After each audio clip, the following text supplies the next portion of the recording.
Top news, Fever dreams. Why Indiana is still a threat when Caitlin Clark returns.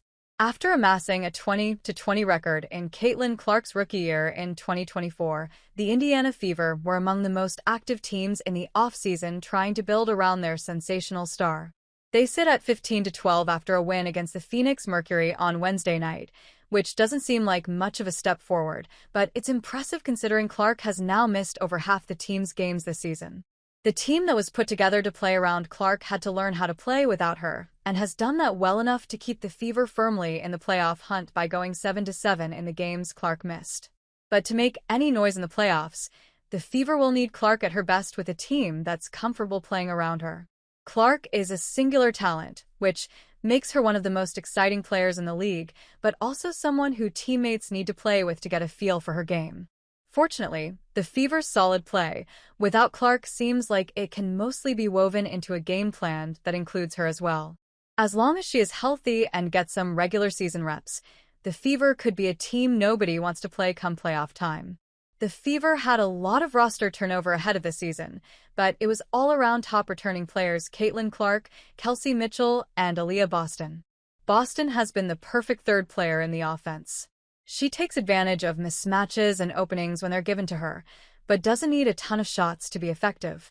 She doesn't get enough credit for being an elite passing big who always makes the right plays and is an integral part of punishing a leveraged defense. But it's Mitchell who has been the go-to offensive player lately with Clark injured despite a quiet game against the Mercury. She exploded for 35 points in the Fever's 93-78 win over the Chicago Sky on July 27th, nailing 7 three-pointers and dishing out 6 assists. The dynamic scoring will get the headlines, but it was encouraging to see another game in which Mitchell utilized her playmaking. She doesn't have the vision of Clark, but she's good at making the simple reads and has displayed excellent touch when finding her teammates. All her passes won't have this much flair, but it's nice to see Mitchell engaged with playmaking again. She averaged a career-low 1.8 assists last season as she took a backseat to Clark and Boston in that regard.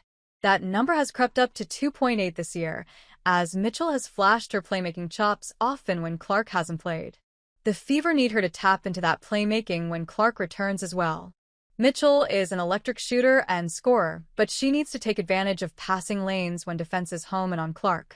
The Fever have more firepower around their core this year, giving Mitchell more options when she drives. If she continues to lean into playmaking a bit more when playing alongside Clark, it'll make the Fever's offense much more deadly.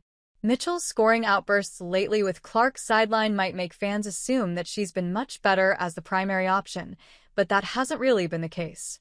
Though her scoring increases without Clark, her efficiency drops, typical when a player has a heavier offensive burden. The malleability of Mitchell is crucial for the Fever, with Clark going in and out of the lineup.